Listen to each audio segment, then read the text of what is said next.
Byte শোনাবো, তারপর আমি স্যারের কাছে আসবো, সত্যজিৎ স্যারের কাছে। কালকে বায়ুসেনার এয়ার মার্শালকে জিজ্ঞেস করা হয়েছিল ডিজিএও যে কতজন পাকিস্তানের সাইডে খতম হয়েছে।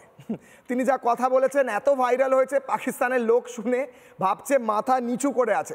কি বলেছিলেন তিনি শুনবো, তারপর আসি স্যারের কাছে। How many casualties? What was? How many injuries?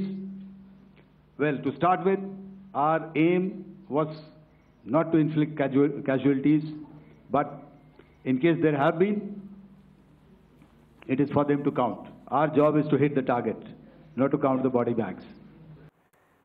Satyajit sir, ওনাকে জিজ্ঞেস করা আছে কত ক্যাজুয়ালিটি, উনি বলছে আমাদের কাজ হচ্ছে টার্গেট হিট করা, বডি ব্যাগ কাউন্ট করা আমাদের কাজ না, ওটা পাকিস্তানের কাজ। কত বডি বেরোলো দেখুন কিশোর, হ্যাঁ, যেটা বলার দরকার আছে সেটা হচ্ছে যে আমাদের যে এয়ার মার্শাল একে ভারতী এবং লেফটেন্যান্ট জেনারেল খাই প্রত্যেকটা জিনিস তারা ছবি দেখিয়ে দেখিয়ে প্রমাণ করেছেন যে আমরা এই এয়ারপোর্ট যেগুলো রয়েছে এয়ার বেসগুলোকে ধ্বংস করে দিয়েছে এবং প্রত্যেকটা জায়গায় কতটা ডিপ করেছে সেটাও কিন্তু দেখিয়েছে। ঠিক, নাম্বার ওয়ান।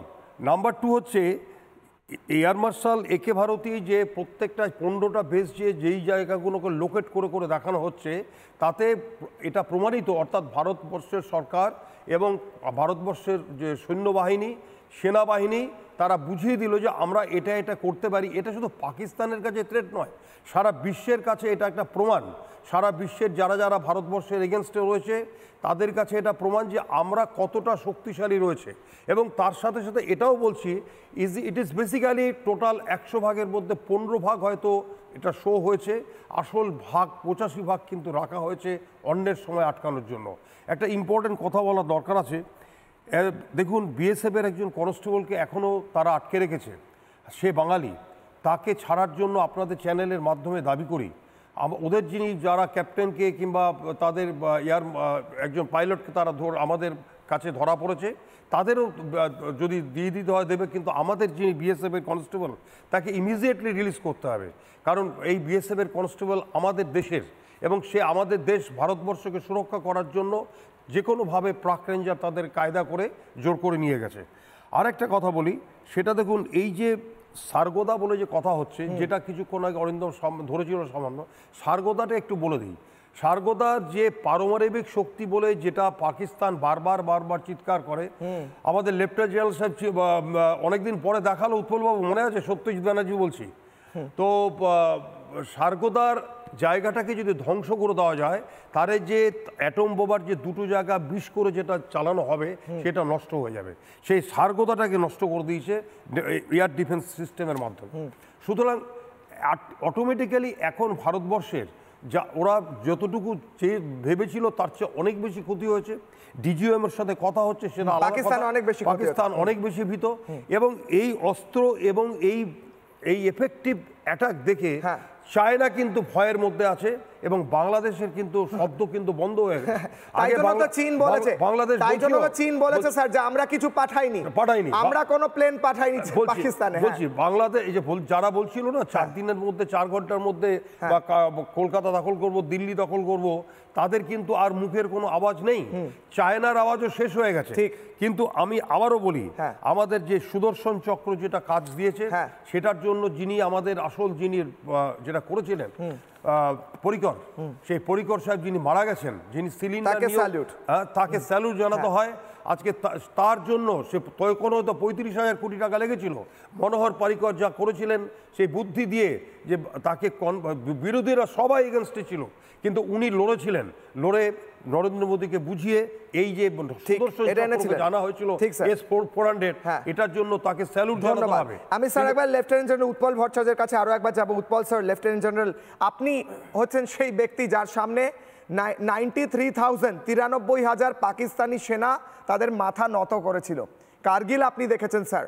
স্যার, এই হার পাকিস্তানের জন্য গোটা বিশ্বের কাছে কতটা লজ্জাজনক হলো? আবারও তো হারলো, প্রতিবারই হারবে, এতে তো কোনো সন্দেহ নেই, কিন্তু এইরকমভাবে হারলো, এইরকমভাবে মাথা নত হলো। স্যার, এটা কি সেইবারের চেয়ে বেশি নাকি সেবার বেশি ছিল? স্যার দ্রুত বলুন স্যার।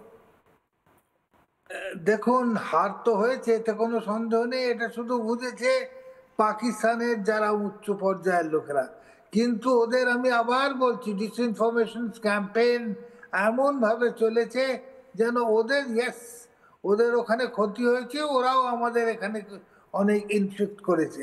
আমাদের এখানে ওরা যে বিশেষ কিছু করতে পারেনি, সব বক্তারা যেমন পরিষ্কার করে বুঝিয়ে দিতেন, আমাদের যেমন আয়রন ডোম আর সো স্ট্রং যে 400 শুধু নয়, তারা সবার সঙ্গে ইন্টিগ্রেট করে পুরো এডি সিস্টেমটা এমন ছিল, ওদের রাডার সিস্টেম, অ্যান্টি এডি সিস্টেম সব পুরো নষ্ট করে।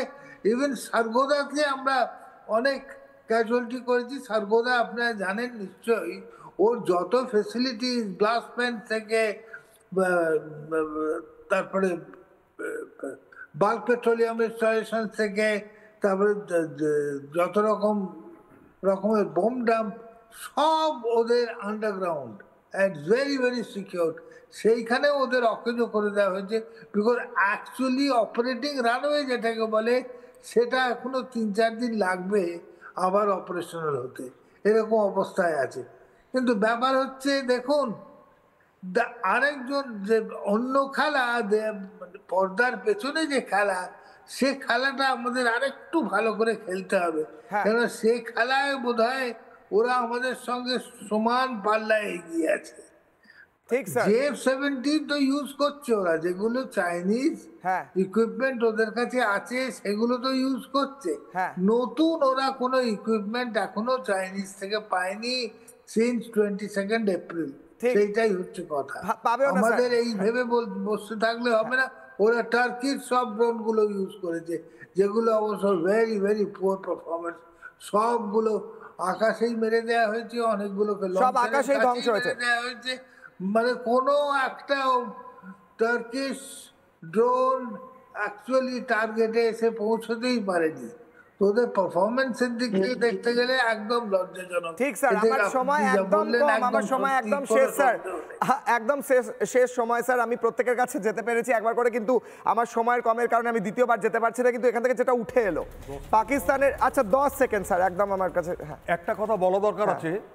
এই অ্যাটাকের ফলে, এই যে 7 তারিখের অ্যাটাকের ফলে এবং কন্টিনিউয়াস অ্যাটাকের ফলে পাকিস্তানের যে কোমর ভেঙে দিল ভারতবর্ষের সেনাবাহিনী, এইটা এই সারাতে কিন্তু ওদের আগামী 15 বছর লাগবে। একবার একটা ভারতীয় সেনার তরফ থেকে প্রকাশ করা ভিডিও আজকে প্রেস কনফারেন্সের আগে দেখে শেষ করবো আজকের কিশোর অগ্নিবাণ। প্রত্যেককে অনেক ধন্যবাদ।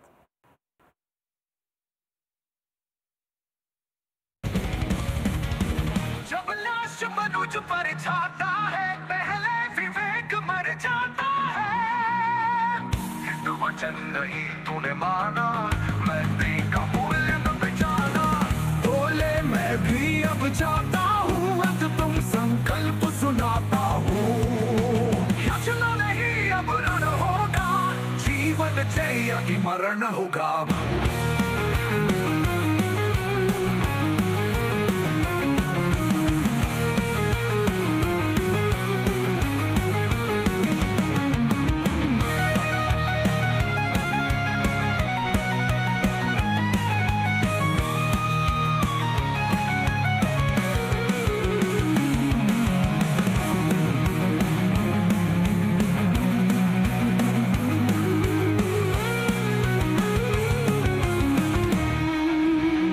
जब नाश मनुज पर छाता है,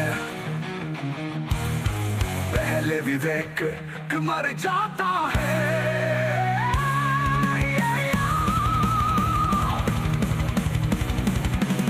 हित वचन नहीं तूने माना, मैत्री का मूल्य न पहचाना।